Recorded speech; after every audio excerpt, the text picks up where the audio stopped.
Hi guys, this is Monica.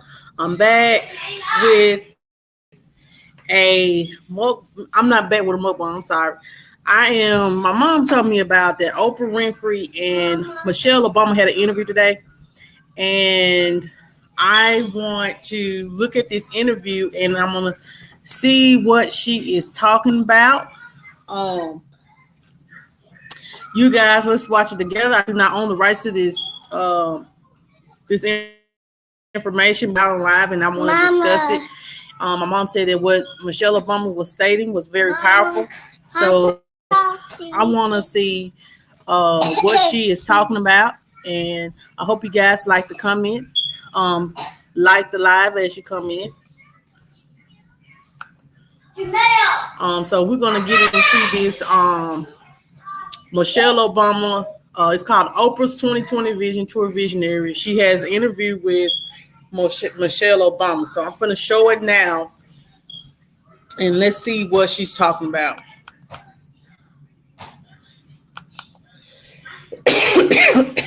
I hope I don't get no copyright for this.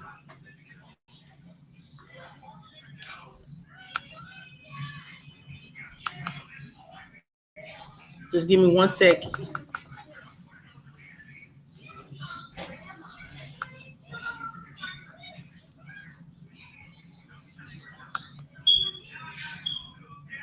Hey, Justin Fonte. I didn't either. My mom, she told me about it and I want to watch it. So I said, well, I can just go live and watch it with my YouTube friends. And so I hope you guys enjoy. We're going to discuss it. I don't want to be on here too long because I got to get these kids to bed. But I want to see what she was talking about. So I hope I'm not doing anything wrong, but I am going to show it. And I don't own the rights to it, but I do want to show it and listen to it to see what she's talking about. It's just taking a minute to get up, but it's coming. Mama, everybody done. Tell everybody hey. Say hey. Hey. Mama. Let me see here. Come on. Oh, my internet's slow. It's working. Mama.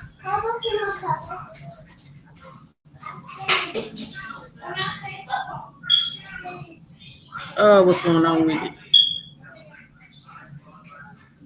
Just give it a few moments. How everyone's day was today. I had it's been very cold. It's been raining. It seemed like now it's just rain and now it's cold. And I just can't get warm right now. Here it is. Can let me know if y'all can hear it or not. So, when I started thinking, oh, don't stop, Buff.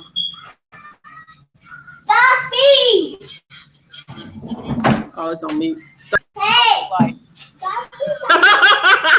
That's crazy.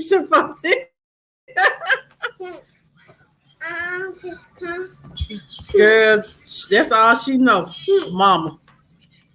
I'm so cold. Oh. I'm so cold, guys. Jayla, hush. Hey. Oh, it won't play, and I want to listen to it. Stop. I want your phone. That's why I got on StreamYard to try. Mom, can I set up for my unicorn? Yes, you have to be quiet so Mama can listen to this. Mom, come on my cover. So I guess it won't play. What? So we're gonna have to use my phone. Hold on, just a minute. Okay. I really want to hear this interview, y'all. Sorry. No one gonna get like the live as you come in. I'm gonna click off this, and I'm gonna stop the screen sharing, and I'm going to I'm just gonna listen to it through my phone. Y'all let me know if y'all can hear it. Okay. Can you hear it?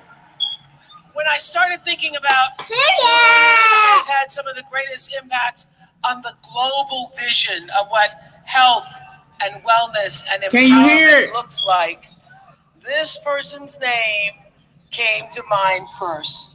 Brooklyn, please welcome our WW 2020 Visionary Conversation, the former First Lady of the United States, Michelle Obama. Woo! Good job, Mama. Thank you, baby. I love the biscuit. Jayla. What? What should I do? Hey, Coco.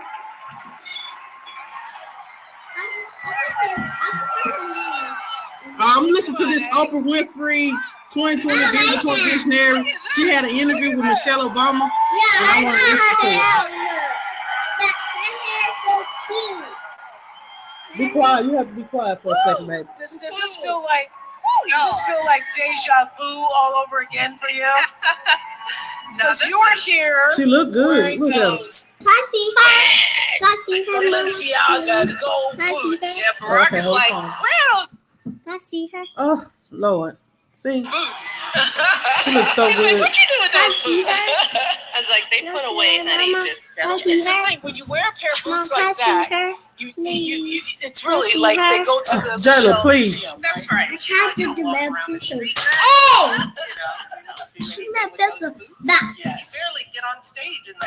Whoa, look at that. But does this Look at that. familiar? Wasn't Look at that. Look at that phone. Look at that. I'm going to listen to it for a second. this- So I know 2019. Stop, Jayla. What? It was crazy. It was unexpected. Yes, it was a good year. It was. That's because Michelle Obama's book, Becoming. I know everybody in here has it. So Michelle Obama has a book called Becoming. It wasn't just the best-selling memoir book of the year. It's the best-selling memoir of all times. And what that says to me, I think it's like now 11.7 million, probably 12 since we've been sitting here, million.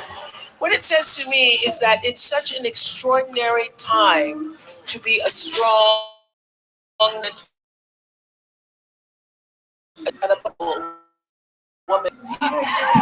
Absolutely. I mean, so many people saw themselves in my story. It's also a time for owning our stories. And I Yes. think that's part of what resonated with people. Yes. I mean, a lot of people came up and said, well, you were so vulnerable. Was it hard for you to tell your story, to tell your truth? There were things you covered that were Y'all hear? like trouble in your marriage, Mom, trouble can getting crown? pregnant. Was that hard to do? And my response is, no, that's my story.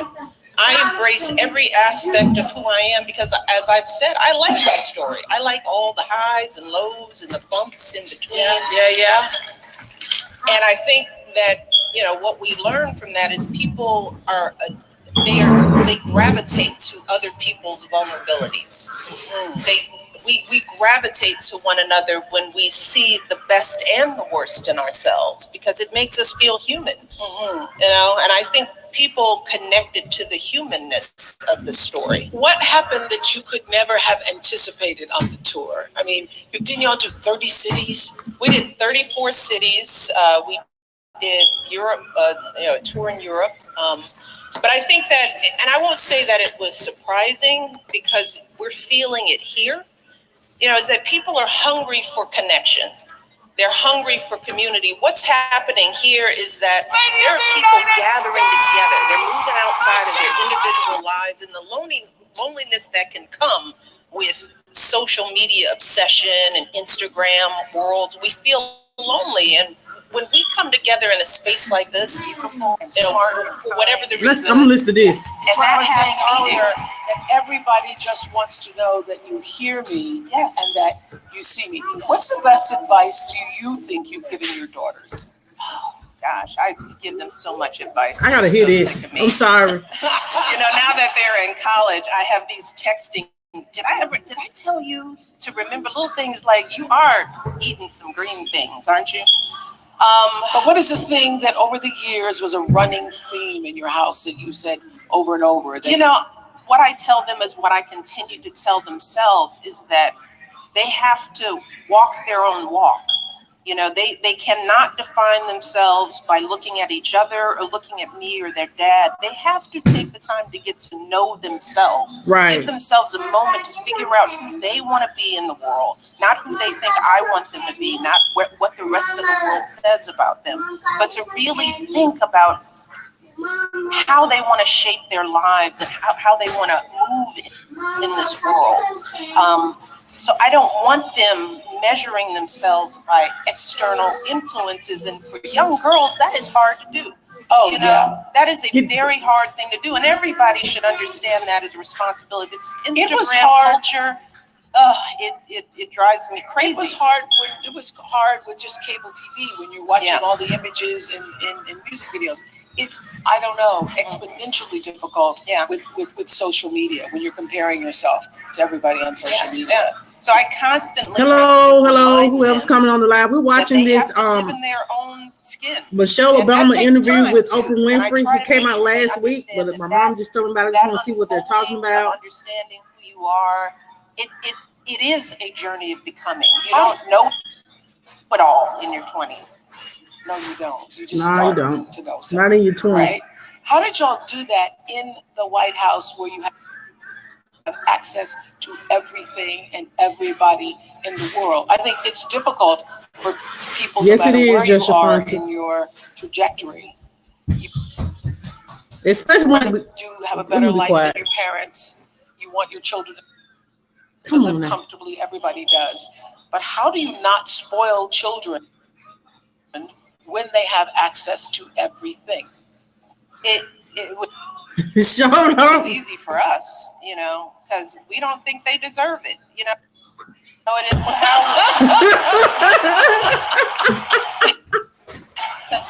it wasn't a difficult thing to do, you know, not the way me and Barack were raised. I mean, first of all, you got to have a mate that shares your values. So it starts way back to who you pick. Yes, she's speaking truth. You got to have a good picker, because if you all don't come to parenting with the same kind of values and understanding that stuff isn't parenting, giving kids things is not parenting. It is a verb. It is an active, engaging thing, and that means you got to know who your kids are, and each one of them are different, right? So you can't just apply the same principles to the first one that you did to the second one, because they come here totally different. Yes. So we didn't just show up in the White House. You know, I'm Michelle from the South Side of Chicago. I grew up in a little bitty house. I got nice clothes and jewelry now, but my mother made my clothes. You know, I don't know either, Shafanta. That's enough. You know, you be grateful for what you have. You don't look at the next thing. You be happy with what you have. And that's how we work in the White House. That didn't change because we moved to a different house. You know, the house didn't define us. It's the values that defined us. Come on. Amen. Amen. For us, so I heard, we read this, although, you know, we can't believe anything we read, but I know Malia's third year Harvard, and you all together as a family dropped Sasha off. We did. We dropped Malia off too. Yes. Yeah, we all did. Okay. Yes, she do, Coco. And I heard with the motorcade. With the motorcade. Tried to hide it, but it was there. It's hard with 20 cars. Well, we had them do less cars. Okay. So it had to be How was the drop off? It's always good for any parent who dropped off. Come on. Kids, there's the busy part of drop off, which is like, okay, all right, I'm that person while Barack is like trying to put together a lamp. I'm like, girl, you cannot keep all these clothes. You brought 100 shoes and you live in a dorm. So you can pick 10. I mean, this is what I'm doing. It's like pick 10 shoes. You cannot bring all those shoes. And she was supposed to do that before we got there, which was winter her clothes down. But see, she didn't understand what dorm life was. And I was like, girl, you got 3 inches of a closet. So you got to figure this out. So there's that busyness of trying to move in and pack, unpack, and fold clothes and clean up. Come on, I hate this thing. Get it all together. And so when you're busy with the busy stuff, you're not thinking about the emotional stuff. So usually we then drop them off, get them in the dorm, then we take them out to lunch somewhere, and that's like our last lunch. And when the emotions come is when we are getting in our cars and getting on a plane and leaving our babies, and they're going somewhere where they will now live. That's when it hits you. It's like we all start choking up. It was just like, this is the time when I know you're leaving. Yeah. And so we all, try to hold it together. We tried to hold it together to get her in the car so she wouldn't start crying. And then me and Barack, we all had babies. That's so sad. Her hair is so pretty. Barack gets that ugly, loud cry, like, Stop. Jayla. Barack gets that ugly, loud cry, like. Dang, I can't. She done messed up my screen. He did that at y'all done messed up my screen. Oh, there you go. Like we're sitting there, he had his sunglasses on, and speeches are happening, and we're all chatting, and we hear. We sit down like, "Are you okay?" He's like, "He's gonna kill me for telling that story to all of you. Don't tell him. Don't tell him." So this year, this time, you all have been empty nesters. And what's that like? It is so Isn't good, it interesting? y'all. Is it? No, it is really good. Because doesn't the actual energy of the house change? Yeah. It's good. No, what I'm saying is that parenting takes up a lot of emotional space. Yes, it does. And, my husband was busy being president, so I don't think he understood how much time and energy. Don't we wish? Yes. Yeah. Don't we wish? Yes. Just vote, y'all. That's all I'm saying. Just vote.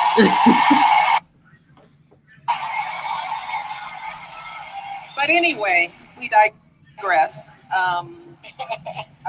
But I put a lot of time and energy to parent these girls in the White House because we were trying to make their lives normal. So that meant their lives would never be normal.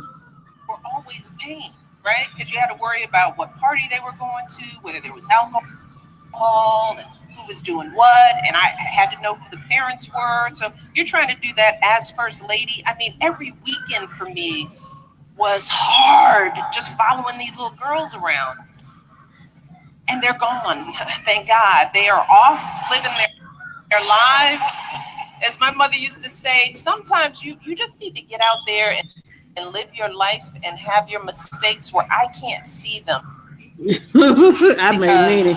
I'm tired of watching you walk into a wall that I told you was there. You don't follow them on social media? No. Now we have a lot of people who do. That was no, I'm serious. We have my communications director. Not all the young people in our lives that I mentor, they all follow the girls. They're bigger brothers and sisters who are grown. It's like they're watching, and they're the ones, because it's better for them to be checked by somebody other than me. I also had to learn how to parent with a balance of kids who have Secret Service, right? So what am I saying, right? You don't know what I'm talking about. No, we don't. Right? When there's Secret Service, you know how that goes. It's like, no, you don't. But neither did I. But you're trying to make sure that these men and women who are following them around, that the girls can trust. So I had to get my information about what they were doing or not doing just the same way everybody else, from other people. Parents and other kids will tell on each other. You know, that takes that takes some energy, and now all that energy can now place back on me, and figuring out my next chapter. You know, how I want to spend the rest of my life, what I want to do, what I choose 2020 vision is, and beyond. Exactly. So, do you all actually now you have more time for each other to spend? Yes. So, And more thumbs up the live if you haven't. Really more emotional energy. I mean, it's just me and him and Bo and Sonny. Hello, Malago Mukbang. They don't talk. The dogs don't. So we're looking at each celebrating 28, right? It'll be 28 this year. 28 years. Yeah. Wow, that's a long I time. recently posted a message. You all see this message that he posted on Michelle's birthday on social media, and he said that in every scene you are my star. Oh. Oh, and you have called him your soul affirming partner. Is it more so now, 28 years, as opposed to earlier years? Does it just keep getting better, or it's more seasoned? It's all of that, you know. I mean, and this is what I try to tell young people. Hello, everyone. Marriage is hard. Hello, everyone. Hello, Rissa. How you doing? A family together is a hard. We're watching Michelle Obama and Oprah Winfrey. They had an interview that came out last week, and I'm watching it because it looks like this is very inspiring. You understand that there was a friendship and a foundation there. That may feel like it goes away during some of those hard times, but it's something that y'all keep watching. Jamel, he having a moment. Hold on. And we're coming back to that point where we see each other again, you know, because some of the hardest times in our lives, we survived it. Now, we went through a tough time. We did some hard things together, and now we're out on the other end, and I can look at him and I still recognize my husband. He's still the man that I fell in love with. I'm back, y'all. Sorry. Who I value and I respect and I trust. He's been an amazing father through so much. He shows up.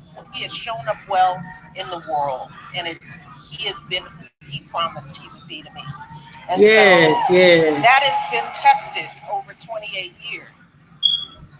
You know, so what I tell young couples is that you got to hang in there. You know, you can't quit the minute it gets hard, because this thing of living life and building a life together is a naturally hard thing to do. So you can't quit when it's hard, because then you'll miss the good part. And I do joke, you know, and some people hate when I say this, but if you live long enough to be married for 40 years, 50 years, which is what we're working towards, if you get to a point where eight of those years are bad, 10 of those years are bad, wouldn't you take those odds? You know? But that's what marriage is. You can have chunks of hard, bad times. She's speaking facts, baby. And facts. That's how you define your marriage. Yes. Like the hard times, yes. Then you'll miss the I ain't been married. Let me be quiet. I know y'all say, "Mom, be quiet." I'm gonna be quiet. In becoming, when you talked about it, they went to therapy, and therapy really was an eye opener for you and for him. Well, we all need to reflect, and it's. Did not know they went to therapy in a marriage with the person you're trying to work on. Sometimes you need an objective person to just hear you out. You know, you may not be right. You may just want to get it out. So have him sitting there listening to you get it out. Sometimes that helps. It's like, I don't know. Teach you about yourself. I talked about this. It taught me that I am responsible for my own happiness. That I didn't marry Barack for him to make me happy. Yes, yes. You gotta find happiness with yourself. You know? Yes. So say my that. disappointments were about what I thought he should be doing for me, giving to me, when I hadn't really done the work to figure out what did I want and how do I go after what I want on my own. You know, if I'm going to show up equal in this partnership, I have to be able to make myself happy. Yes. And so don't be nowhere miserable, baby. Nowhere. And start thinking about how to carve out the life that I wanted for myself. Y'all excuse the buffer. Without Barack. And the more I did that, the more I succeeded in defining myself for myself, the better I was in my partnership. And isn't that for you the cornerstone of your own wellness program, is defining your own happiness and working towards that? Well, one of the things I said this earlier, what I tried to tell my girls is walk your walk. You know, that's been my mantra. One thing I do every year, I started doing right after the White House, is taking a retreat. And I think some of my girlfriends who've gone on a retreat, we go to this place where you're essentially walking for 4 hours. It's hard. And my friends who don't know what it is are usually mad at me by the middle of it. That's that place where you get up at 5 a.m. Exactly. And one of the lessons of walking for that long, because it's rare that you have to walk, and these are hikes. This is up mountains and down streams and valleys, and all you have is a camelback with some water, and some hiker is telling you water, water, water. And you're just like, shut up. Just shut up with that water. When is it over? This hike. But you're hiking with other people, and what you realize is that not everybody has their own way of hiking. Some people can get up the mountains fast. Some people are fast on the flats. Some people are slow and methodical about how they walk. And I always found that when I was not enjoying my walk is when I was comparing my walk to somebody else in the group. Woo, powerful, and I had to start telling myself over these 4 hours, stop comparing yourself to the person walking ahead of you or behind you. Walk your walk. Do your walk. As long as you finish, it wouldn't matter. Why are you here? How fast do you need to go? How fast do you need to take that incline to get through it? Because if you do what she did in front of you, you won't make it. So for me, the message that I always have to tell myself is, what is my journey? What is my definition of health for me? Not what I see in a magazine, you know, because the people in magazines don't look like us. They don't even set it up to look like us. They don't even look like that, right? So I sometimes am at a photo shoot. Have you ever looked around the photo shoot? At last photo shoot, I counted 47 people. Oh, yeah, those are. Yeah. This is also rich people's problems talking about photo shoots, right? And in my photo shoot, girl, there were like 100 people. Girl, my last photo shoot, yes. But I'm just saying. Yeah, I'm just gonna show y'all coming. It requires so many people to make you look like this, right? Yes. Somebody put these bracelets on me, and then they moved one over there. And I was like, why'd you move that one? Why that one? But who's got time to figure it out? They just push, get out there. This is sort of my walk, but it's somebody else's walk too. I was talking to Tina Fey recently, and she said that she's at a stage now where she appreciates. Hey, Eat with C, how are you doing? Eat with C, we listen to Michelle Obama interview with Oprah Winfrey. She has a vision tour. Visionaries. This is very insightful and it's very interesting and very powerful words. Listen to it if you like, and just listen. Michelle is really just speaking truth, dropping dimes, jewels, and this is very powerful words. So listen to it, girl, and enjoy. You have to get to know your body, because what this body is at 56 isn't this. I can't do the same thing that I did when I was 36. It's not the same body. Right. We're living things. We're not machines. You know, we run out of gas. We need fuel. We need sunshine and light. We have to take care of ourselves. And when you don't, as you get older, just like any living thing, it begins to fail on you. And for me, I'm trying to figure out what is that balance that I need to make sure that this body that God gave me, that I'm taking care of it the best that I can, and that it will serve me well as I get older. And that is doing that. What I did at 30 does not take care of this body at 56. Yeah, so I can't look 56, at she look good, baby. Gym next to me and even want to walk her walk, because she's 30, you know, and I'm 56 with a 56-year-old body, and I love my body, you know. And as a child growing up with a person, with a father with a disability who could not walk, my father would have given anything to have any one of my legs.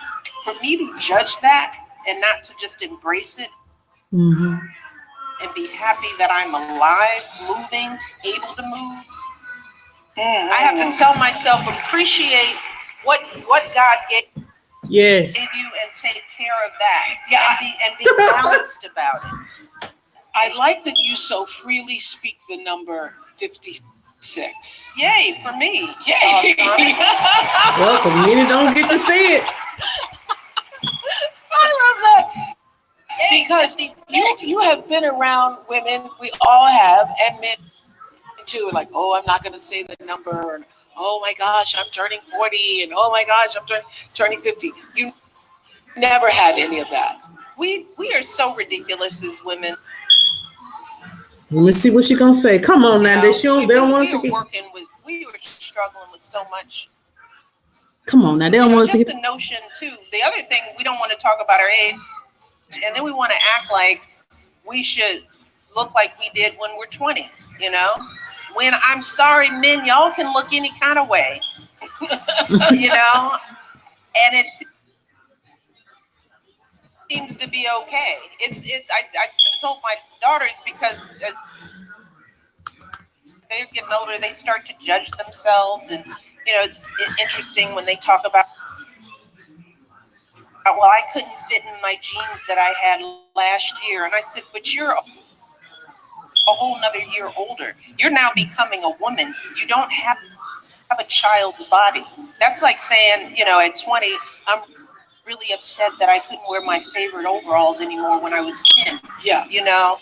What y'all think of that? That's as ridiculous as it is at 56 to think that I should look like I did when I was 36, or for anyone to judge me like that, or to judge a woman like that. We're aging, and we're in this culture where people are trying to stop it. Yes, and then you have all of these frozen faces. Frozen. And let me tell you, when you're in a photo line, now this is another thing most people are, when you're in a photo line and everybody looks the same, and you're like, didn't I just meet you? Nope. Y'all just have the same lips.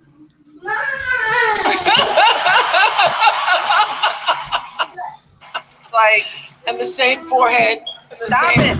Come sit down. Yeah. Let it go. You got to be quiet. I'm going to kick you out. I just met you. No, I didn't. But we have to embrace our change. I'm lecturing to myself truthfully, ladies, because I struggle with this too. You know, I struggle with looking at the mirror going, and I hate looking at myself. I hate listening to my voice. I hate watching myself on tape because I'm constantly judging myself too, just like everybody else.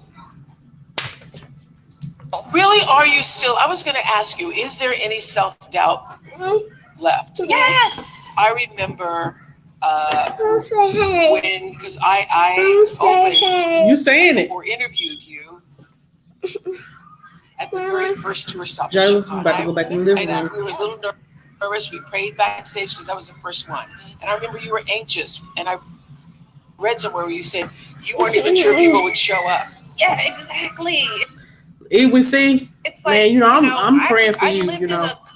And I hope everything works out. I listened to your video today, man. It kind of maybe sort of like me. It kind of touched me, man. Be interested It touched me. I don't know. The people who have my heart go out to guys, you. Never want to see that.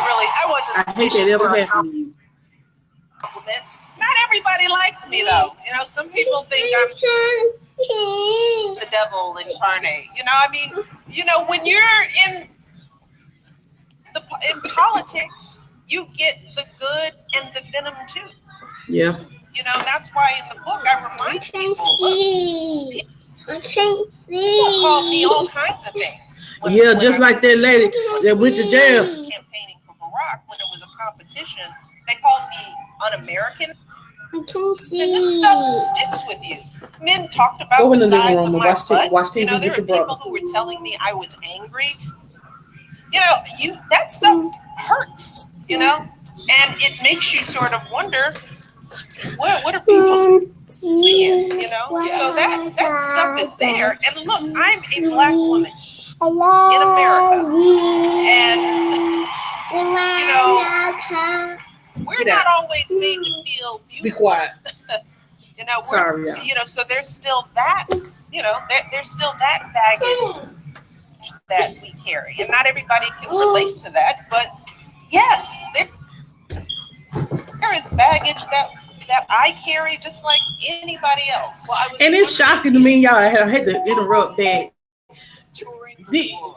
Even though that her husband was once the most powerful man in the United States, and for her to admit that she has the same issue as me, a little person, it speaks volumes to me. Even though I'll say what I gotta say at the end. Book sales, the work is still from within. That's the thing. It's the voice is in my head. It's not y'all. It's me. It's me changing the playbook, the recording in my head that has been played over and over again. And that's what a lot of women, that's why I take what children hear from me. I take that very seriously because my voice becomes the part that the recording in their head. So what could that voice possibly be saying to you at this point that brings self-doubt?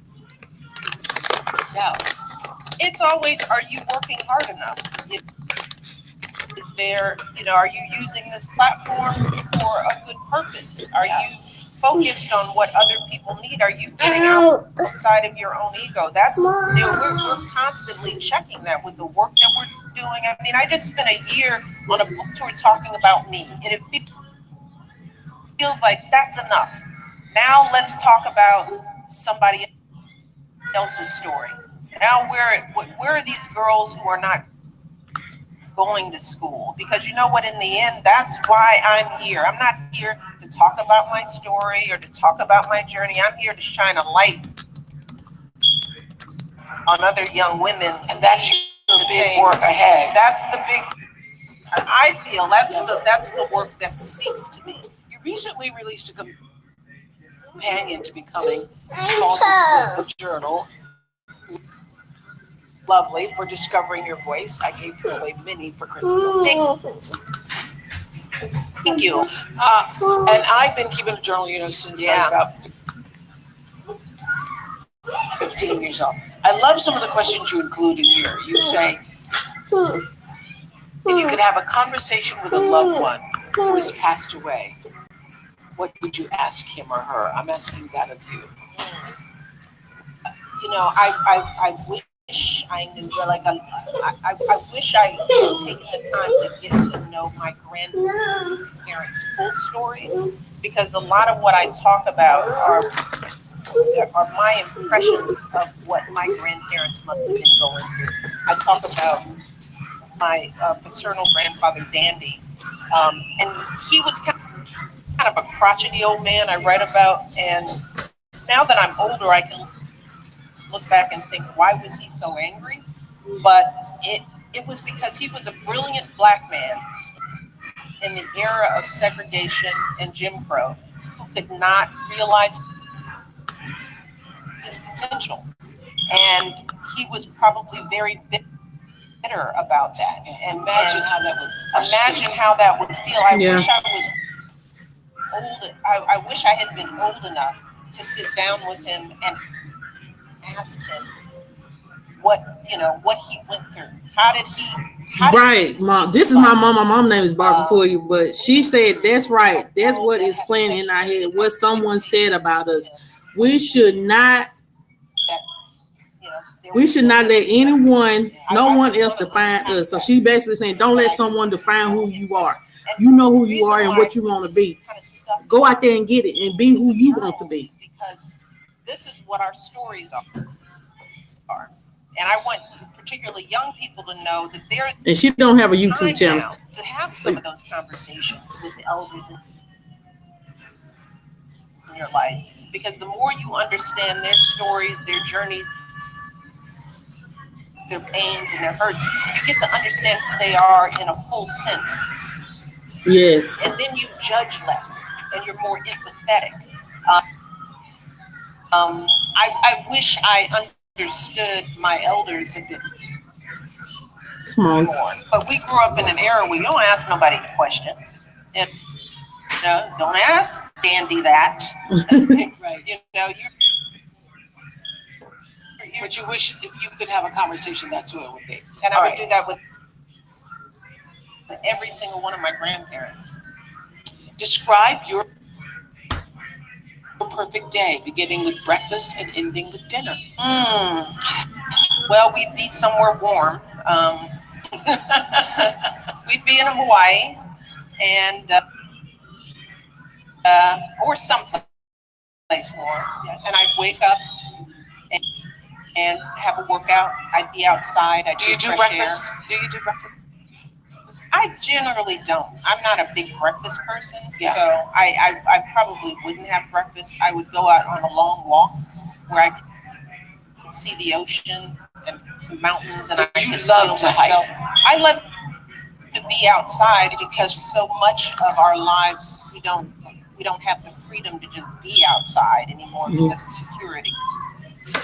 So both Barack and I crave a chance to be outdoors, and I would take a long walk, and I would come home, and I would have lunch with my husband, and I would sit on the beach, and I'd read, or I'd talk to some of my girlfriends, because I love living in my community. I love to have people around. Our house is usually full of people. Do you still cook? No. She don't cook.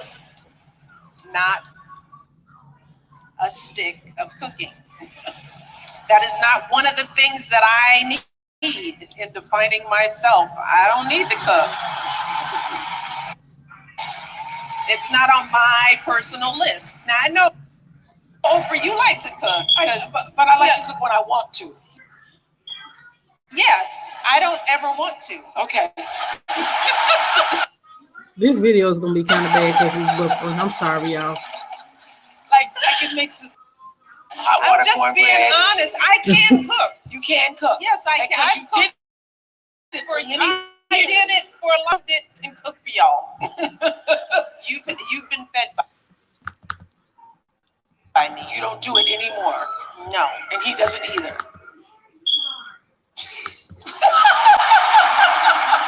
No, he doesn't either. How do you Safanta, look you better after go eat, yourself girl. after a bad day? That's another one of your journal How do I look after myself after a bad day? I tune out the world that is making me feel bad because it's usually something Negative.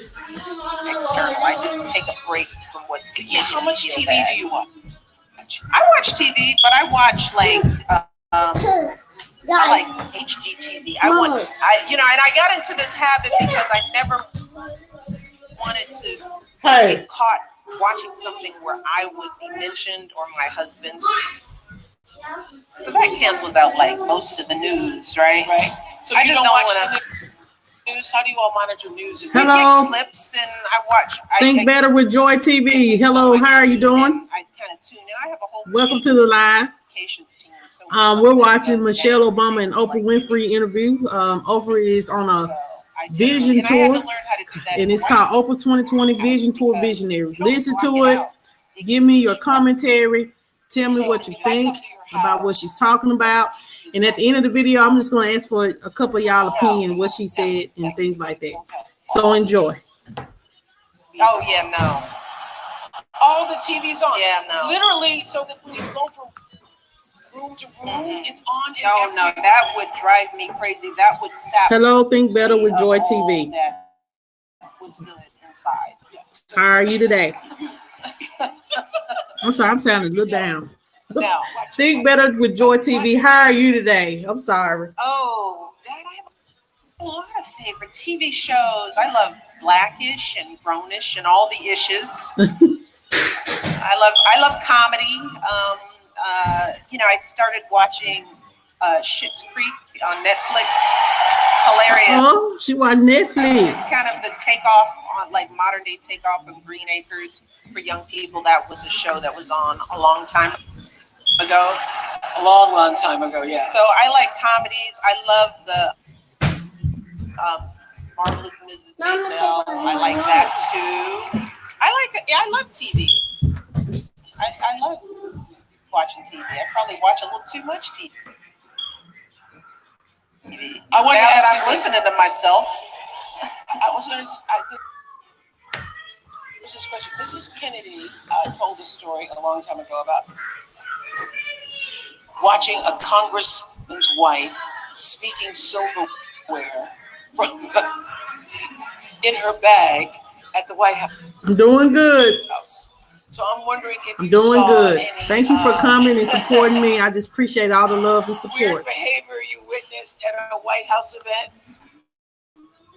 Oh God, yeah. People, because people usually are nervous when they come to the White House. So like if there's a party, Welcome to the live. Thumbs it up. Or drink because they're nervous, right? Because they don't know what to expect. But you can see, and the drinks at the White House are strong, right? So we have seen some people falling out in ways that, and I'm not going to mention any names, but we've seen some spanks and some stuff. Okay, who's the most fun to sit next to at a state dinner? Stephen Thank you, Colbert Coco. was a fun dinner date. Thank you. Eat with Because Steve. he's so cute and charming and he's smart, so he actually knows what's going on. So, and he'll say things in your ear, that are like, stop it. We're not supposed to be laughing at this time. So he was a lovely dinner date. And I don't think he knew that he was going to be sitting next to me. I don't even think he understood why he was invited. So he tells this story. He's like, and then he looked up, he looked at his wife, and he's like, I'm sitting next to Michelle Obama. And he said all she said was, don't embarrass me. So I like her. What's the last new thing you mastered? The last new thing I mastered, I don't know. Okay. That's hard. The last new thing I mastered, I'm drawing on a blank here. Maybe I need to master something. I've just started yoga, and Do you like it? I do, because this is something I need because I'm getting old, so I got to be flexible. I think being flexible is the most important thing. The older you get, the more important it is. So there are all these crazy yoga poses that, we went the day before yesterday, and they were trying to have us do something where our chin was on the ground. They kicked their legs up, and I was like, I'm about to talk to Oprah. I cannot have a bruise chin. I have to explain to people because I'm trying some stupid yoga pose. So I was going to ask you, my next question was, what is the last thing that you did that made you feel genuinely older? Oh, any conversation with a young person, you know. Here's one just personal sentiment. I have a godson who, you know, is just got his permit, and his mother sent me a video of him behind the wheel, and that just tripped me out because I was like, no one should let that little boy drive. He's on the road. I mean, he was the kind of kid, like the girls would go over his house when they were little and they come back with scratches on their face because he was a wild little boy when he was little. And I would come home and it's like, oh, he must have been at, we call him Booch, you must have been at Booch's house because your face is all scratched up. He's driving. That made me feel old. Seeing the young people in my life becoming used to be adults. like this. Yes, Yeah. watching them out in the world, you know, buying groceries, having conversations about life like they know something. You know, that makes, you know, the thing about young people though, it's like their baby comes out, you know, it's like my children can be all elegant and saying interesting points, and then I get a FaceTime because somebody doesn't know how to get a stain out of their duvet cover. And I'm like, oh, you're still a baby because you don't even know how to do laundry right yet. So, but that kind of stuff makes me feel old. I was asking earlier, Julianne was out and she was talking about her superpower is dance. What is yours?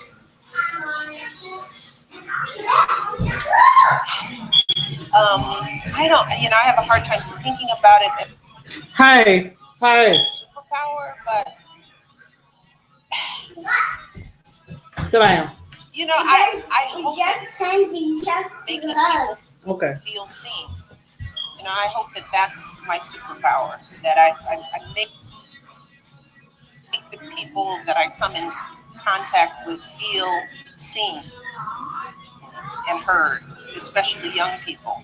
I hope I have that power to make them feel relevant and whole, you know, and to deliver to them what I didn't have when I was that age, like the sense of importance and relevance in the world. I hope that's my superpower.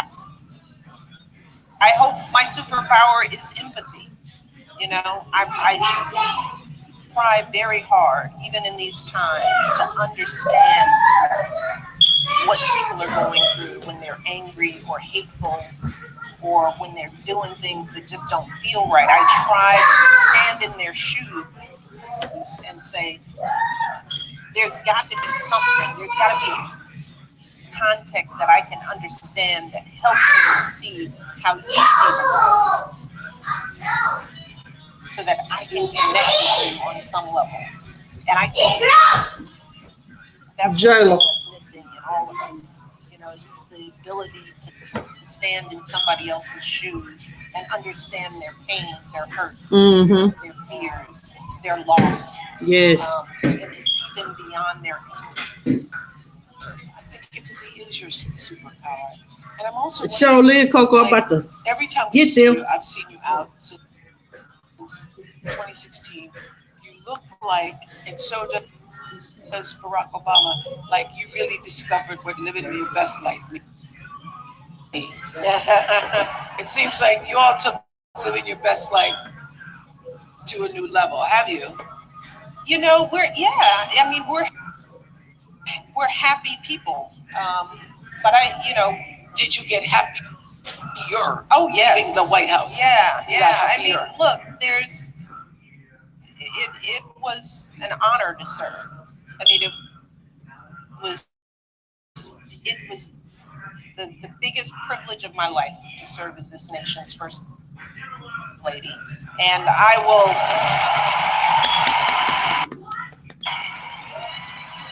And I will continue to work to try to be a person of service, to try to make sure that my life means something to somebody else. Yes. But those 8 years were hard. I mean, it's a hard job and it takes a toll. So anything after that, it's like they look really happy. And it's like, yeah. Because it's not that. Yes, because it's not that. So yeah, we are happy people, but why wouldn't we be? We have our health, you know. We have each other. We have a sense of purpose, you know. I mean, there are things to complain about, he and I, but we, the two of us, we don't have anything to complain about. That's why we believe we owe so much, because to whom much is given, much is required, much is expected. So I cannot sit up here and complain about my life. What I'm worried about are the lives of the people who don't have a voice. It's the people who don't have jobs, the people who don't have health care. There's so many people who are struggling with things that, so it is a hard thing to me to look at the life I've been given and complain about anything. So I know you don't do resolutions, but we're here setting the commitment contract for a better vision for ourselves. Do you have a vision for 2020 and beyond? Do you see it? Oh, for us as a people? No, for you. Coco, that should be your next live. What is Mama, your vision for okay, 2020? That's easier. If you still watch. For me, the next phase of my journey of becoming is really continuing to make sure that what I do has meaning and purpose to somebody outside of myself. So my vision is, in particular, is to keep helping young people to find and build and support that next generation of leaders, to help them understand a broader sense of values that they can operate within, because I do think that we are short on that right now, that our leaders are not paving a good path for what we want our kids to be. I'm just sorry to say that. I don't want to make this political in any way, but I think young people are hungry for something, and it's time for them to step up and to take the lead, because we're getting older and we need to move out of the way for them, because they're going to have answers that we've never thought of. So my hope is that I want to empower young people. I want to empower the next generation of politicians and community activists and teachers and doctors and lawyers, and I want to be a part of laying out a set of values and principles that we can all be proud of in this country. You know, honesty,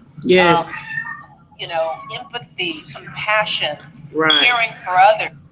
And as you said earlier, you've also made voter awareness as a top priority for this year's presidential election. This year and every year. I mean, what I've said with voter registration is that this isn't something we can do every 4 years, because we have to change the habit of people in voting.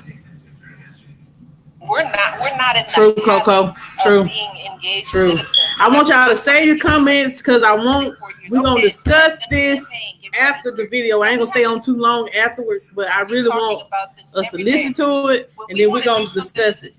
If y'all want to come on to the live and discuss it, we'll come on to the live and discuss it. They don't do it every 4 years. They do it every day, every minute, every 30 seconds. They're telling you what to buy, what to do.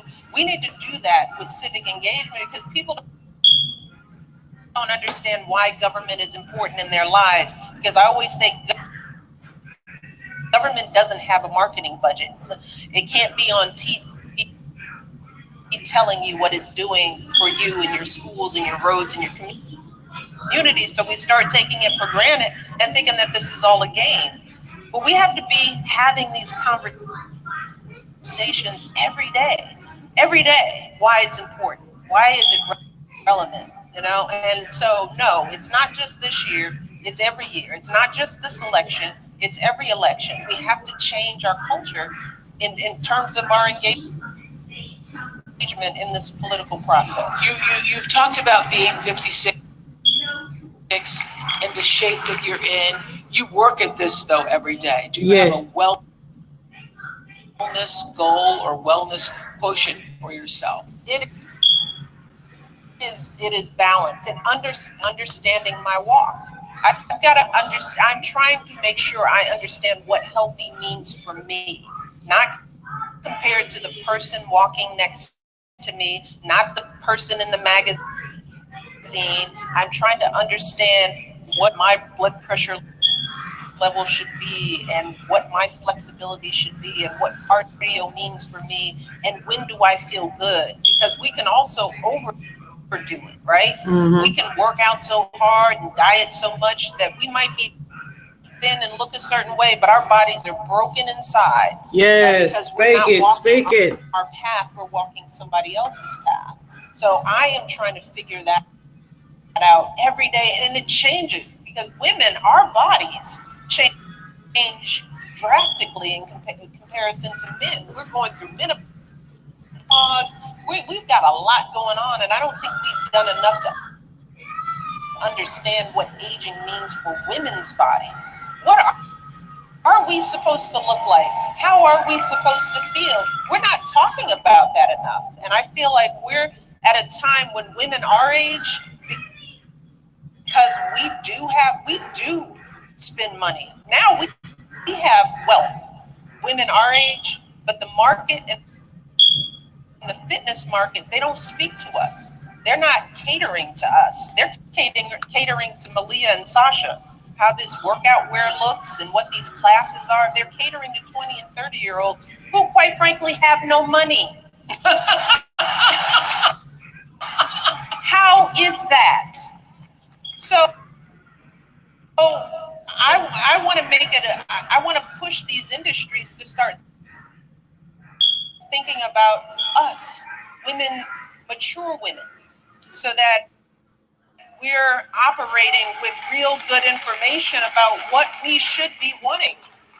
But for me, I have to figure out in the absence of that information, I've got to seek it out for myself and stop comparing myself to the woman next to me. Yes. You don't have to compare because you represent what Maya Angelou said in one of her poems. You make me proud to spell my name, WOMAN. Oh. You. I like when that. When I see you walking, put that on there. It makes me proud because you are a phenomenal woman. Michelle Obama! Love you, babe. What a great interview. Thank you. Great interview. What a great interview. I'm sorry, I'm going to cut that off.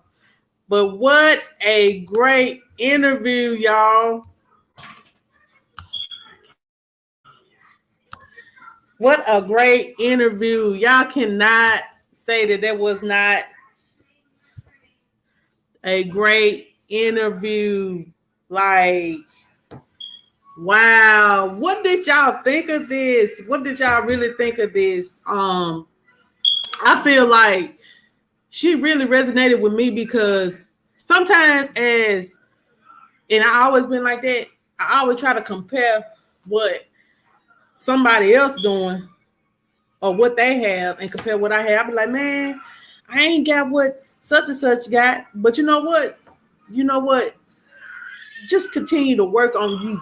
That's where I look at it. Just continue to work on you. You don't have to have what Western Call got. Because whoever may not be happy with themselves, they just may be portraying that they are. Just like, man, it's like she really spoke to me, y'all. And you know what I'm saying? She really spoke to me. She really made me feel like, you know what I'm saying? Even though I'm not the POTUS, not the POTUS, but the First Lady of the United States, she feeling like that, and I ain't a nobody. So they let you know it's more than just you that's feeling the way that you feel it. It's all of us, and all of us have to grow. We have to be an example. We have to, like, as women, we go through a lot, and we just got to. We got to. I feel like it's not enough for us women that's uplifting one another. Was a very powerful interview, and I really want to know someone's feelings about it. If you want to come on to the chat, let me see. I'm gonna see if I can.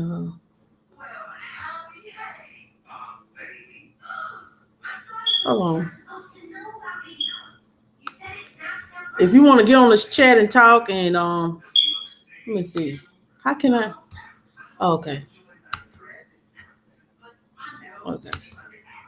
If you want to get on the chat and tell me your full opinion about it and how the interview was to you, there is the that is the link.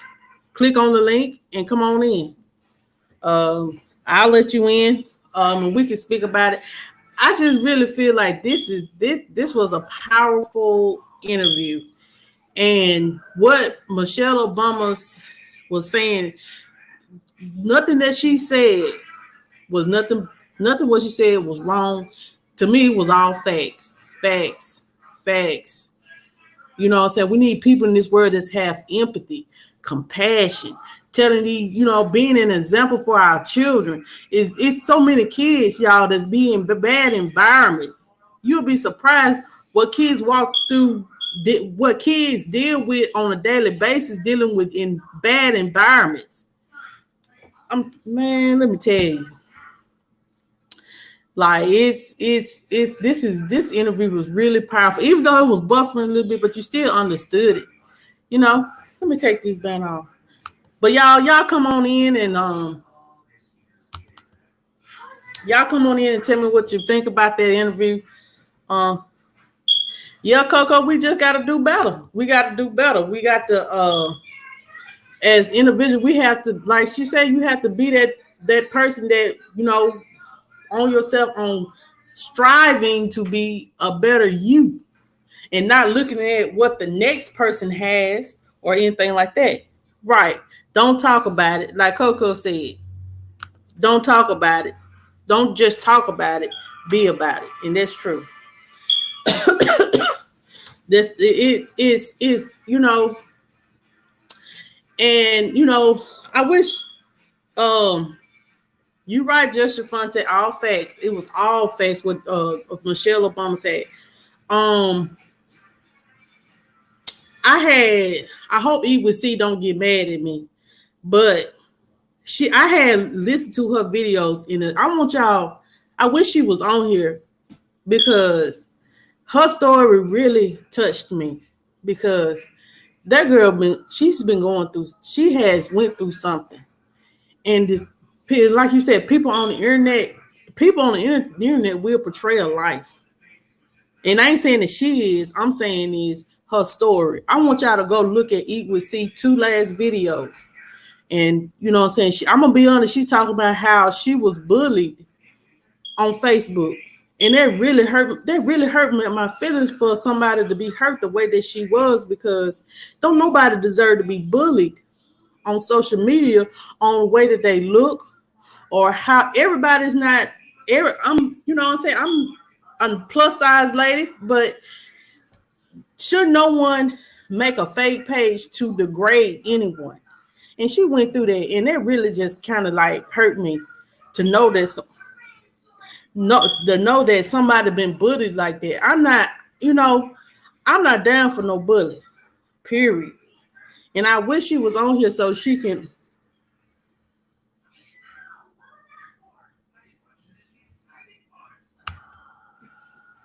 Let me see. Barbara, you are someone, she's just in the public eye. You just not yet. You will be one as she is one day, if that's what you want. Amen to that, mama. Amen to that, y'all. That's my mom. But it would see, man, you know what I'm saying? I want y'all to go check out her video. I really do. I want y'all to check out her last two stories. She did two videos and I watched them to the fullest. And it really just hurt my feelings. And I really, really, really want her to know that don't nobody love her. God loves her. And a bully just trying to distract the fact that they got personal issues too. Ain't nobody perfect in this world. If anybody was perfect, only person perfect is God. We all got faults. Every day we fall at something. We fail or fall at something. Y'all, we just have to. But this interview, y'all, this interview really did resonate with me. It really was powerful to me. It really was like, it really was like, it really was like a very eye opening, and she was just dropping so many gems on everyone. Like it was very powerful to me. It really was. And like I said, what some of the things that she said to you guys that kind of was like, okay. What did she say to make you feel like, like that's some of the things that I have felt or that I feel like should, in this world that we need to do better at? What are some of the things that um resonate with you that she was saying? Like when she said, what is your purpose for 2020 and forward? I'm still working on that myself. What is my purpose 2020 and forward? So comment on, let me know. That's very it resonated with me. This really did resonate with me. um yes, just your Fonte.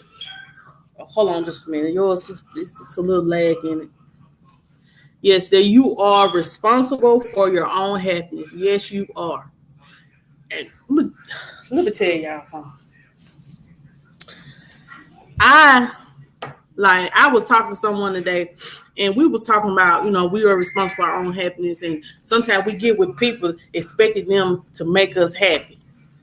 Like you get some women, they seek happiness in a man, and you can't seek happiness with a man because like I ain't gonna tell no story. Sometimes some men that ain't no good will get with plus size women.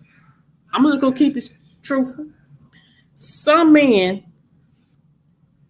this some men will get with plus size women thinking just because they're plus sized that their self-esteem is low to where they're just gonna accept anything because her self-esteem low.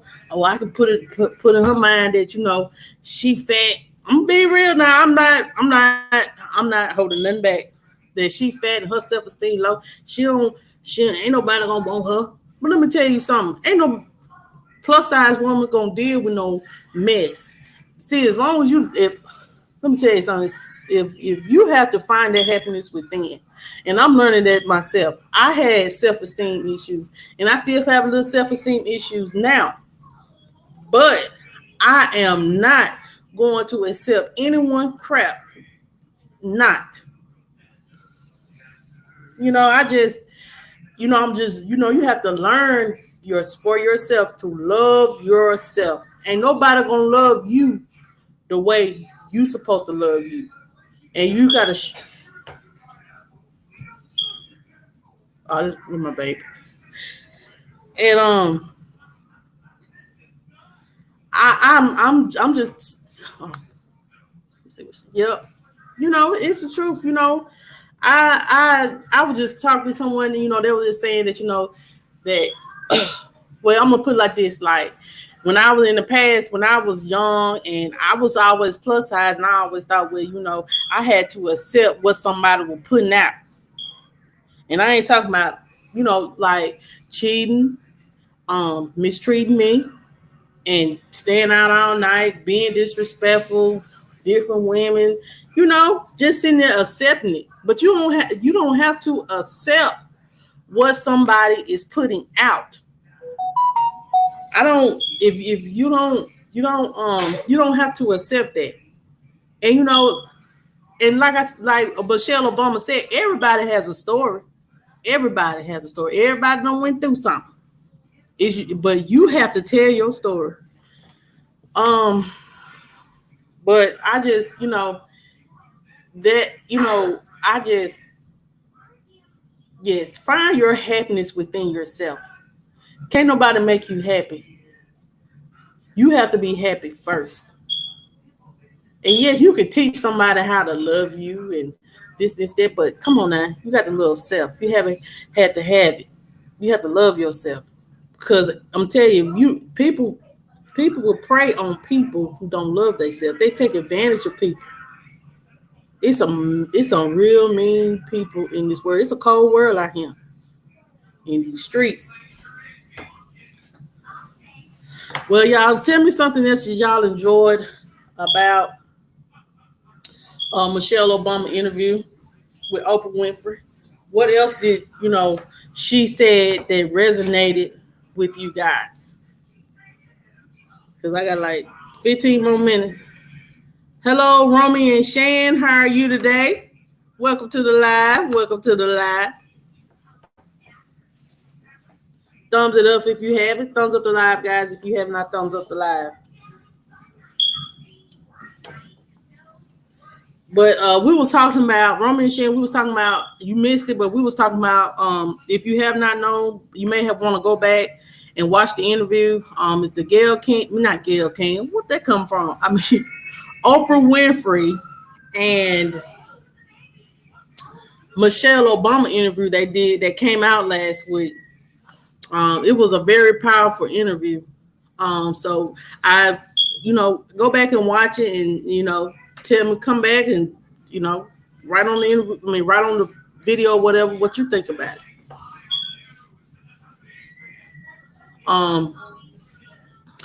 But y'all, come on now, tell me what y'all really think about this interview. What did Michelle Obama say that really resonated with you? If you want to come on the live, here is the stream.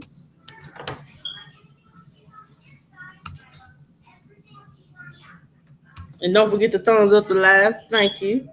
All right, Shafante. Y'all call in and tell me what you think about, that.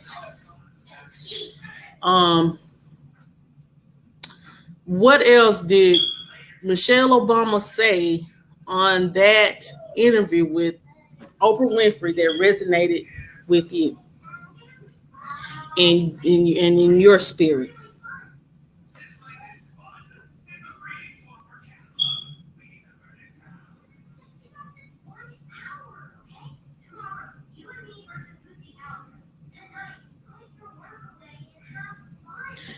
Yes. See, I'm so glad you back. Oh my God. I'm so glad you back because I thought you were gone.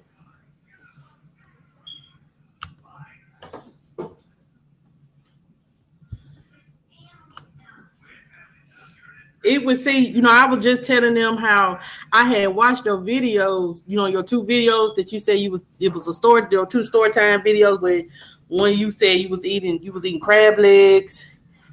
This video over here, the last video, you was eating crab legs. And I was just telling them, how, my heart went out to you because I feel like that was so wrong for them to do you like that.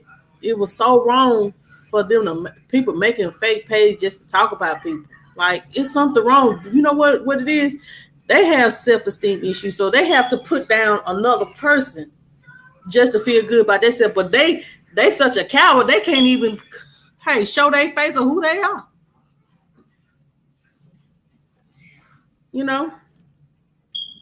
But you said when she said look in the mirror. Okay, speak some more on that. When she said looking in the mirror,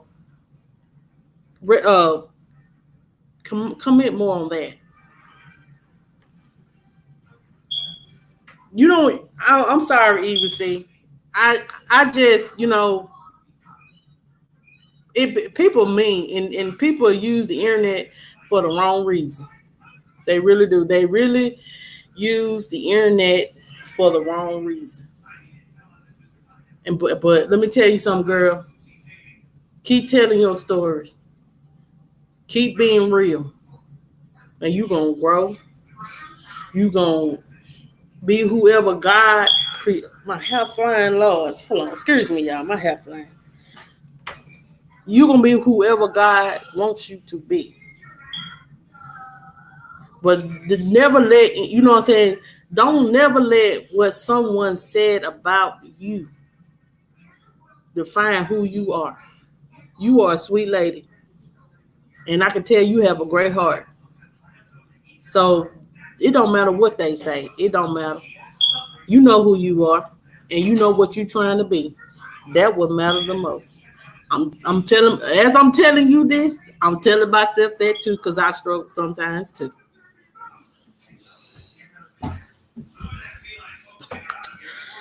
Anything else? Anything else that Michelle Obama said that resonated with you all? Oh, thank you, Shafanti. I just, me, I'm a sensitive person. I cry a lot. I cry off any little thing, but I don't like that when people been done wrong. I don't like that. I don't like that. I don't. It hurts my heart. And everybody always tell me, Monica, you such a big baby, but it's like this. When you can look through a person video and see that I'm crying now because video really did touch me, because many people out here in this world that do mean stuff to people and just think that it's not right. It's not right, and I can't stand a bully. But sometimes you just have to hit that bully head on and let them know, look here, you ain't doing nothing here, and I ain't finna give you no energy. But yeah, excuse me, I'm a crybaby. But yes, I just don't. I don't. How can I put this? I don't like me. I'm the type of person. If someone's crying, or I like when I had looked at Eva, see, I'm being real. Eva, see, I hope you watch. When I looked at your video, girl, I could just hear your pain. I could just feel your pain, and it just made me sad, because I know that what I'm saying, that this ain't happened to you more than one time. This happened to you a lot, and it hurt you. And I'm sorry. It just really hurt my feelings. But I just, when you can just feel other people pain, y'all, it's not, to me, sometimes it's a good feeling, and sometimes it just hurts. That's why I say, they say I'm too tenderhearted, but that's just who I am. I'm tenderhearted. And if I'm happy for you, I'll cry for you. If I feel your pain, I'm gonna cry for you, because that's who I am. And it's just who I am, So tell me something else, y'all, before I go. I know y'all said, Mom got this show. Yeah, I be tripping. But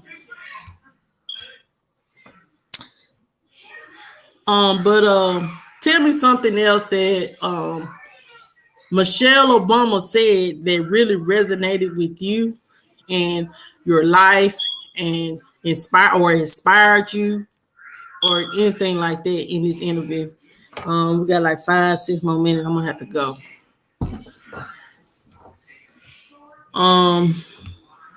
Anything else? She said so much that inspired me. I just don't even know. I'm like,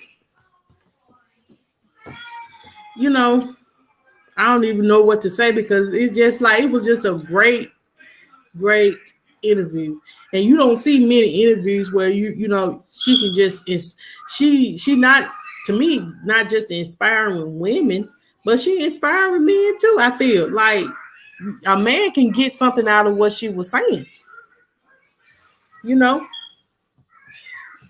So y'all tell me what else did Michelle Obama said that you resonated with, that um that you know what I'm saying, that inspired you or make you want to do something different.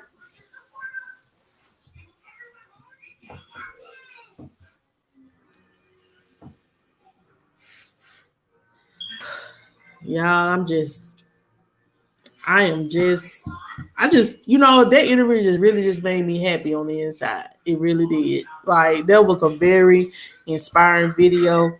If you have not watched it, watch it. The Michelle Obama, right there. It's Michelle Obama and Oprah Winfrey interview. What's it called? The Vision.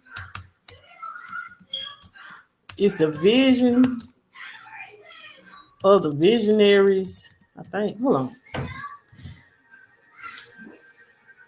Let me see. Hold on just a minute, y'all.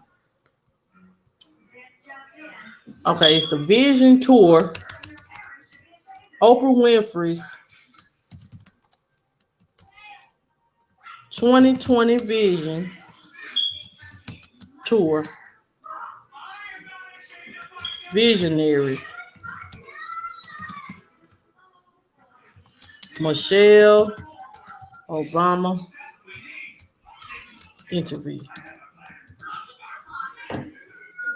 Hold on, y'all. This is what y'all need to look at. Let me see what's in the comments. My mama. People like you are needed in the world to show love and compassion to others, to uplift. You right, Mom. You know me more than anybody. Yeah, you right, Coco. Nothing here, but I'm glad I was able to watch some. Me too. Even though it was kind of buffering, I hate that. I guess because you know what I'm saying, we're just pulling out the Wi-Fi stuff was getting kind of off. But even though with all the buffering, because I think the devil just didn't want us to hear what Michelle Obama had to say. But I think all in all, it was a great interview. So please, y'all, if y'all tell anyone or tell somebody to watch this Oprah 2020 Vision Tour Visionaries Michelle Obama interview. So I wonder is Oprah just is going to interview more than just a Michelle. I think she probably is.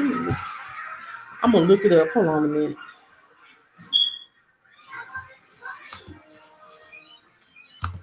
Hold on, y'all. Just a minute.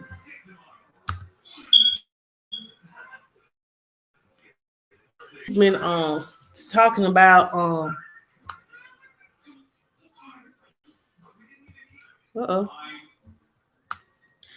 Dwayne Wade supporting his son, but I ain't gonna get on that negative. That's a negative. That's negative right there.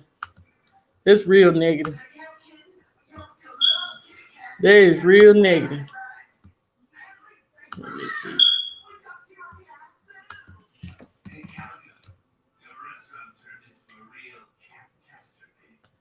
I feel like this: if that man want to support his son or daughter with the choices that he made, Selby, how are you doing today? You just missed it, girl. You just missed it.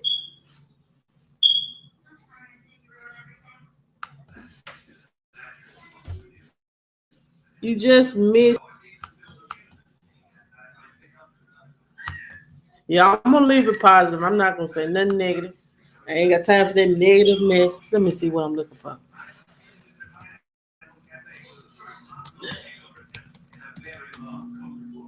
Vision tour. Let me see. Who's she gonna interview next?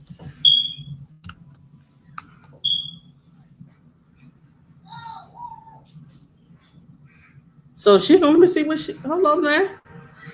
Let me see.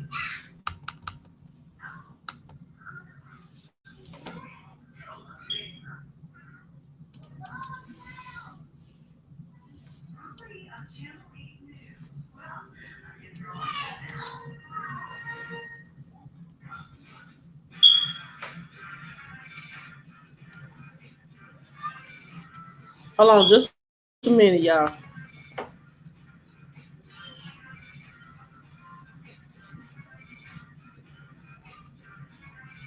I'm trying to see if she is who she trying to interview. Let me see. She probably gonna have more interviews. Let me go see. Y'all, my pretty slow.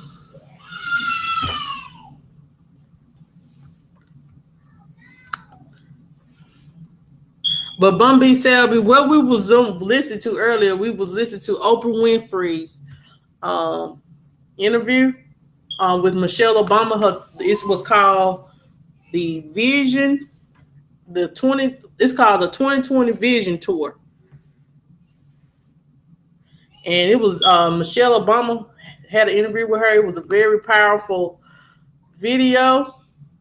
I mean, it was a very powerful interview. And she spoke on many uplifting things. Yeah, she interviewing all kind of people.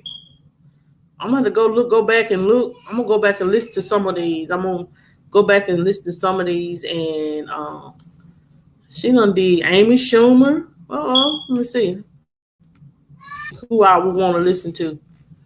Okay, she done did Amy Schumer, Tina Fey interview, and she done did Lady Gaga. I think tomorrow I'm gonna go live, y'all, and we're gonna go see Lady Gaga. We're gonna see Lady Gaga just to see what her and Lady Gaga had to say. Oprah doing big things now, so we're gonna see what the I don't need shit is. Sorry. Now I'm back, but I'm gonna tomorrow. Let's pray that we don't buff. But I'm gonna watch Oprah Winfrey and Lady Gaga interview, and she'll probably be coming out with some more. But I really want to just see her interviews and what all the. It seems like it's a very positive woman movement. So I'm gonna check that out, y'all. I'm finna probably get on out of here and take these kids a bath, and we'll see y'all tomorrow. Y'all like the video, share the video, and subscribe. And y'all have a good night.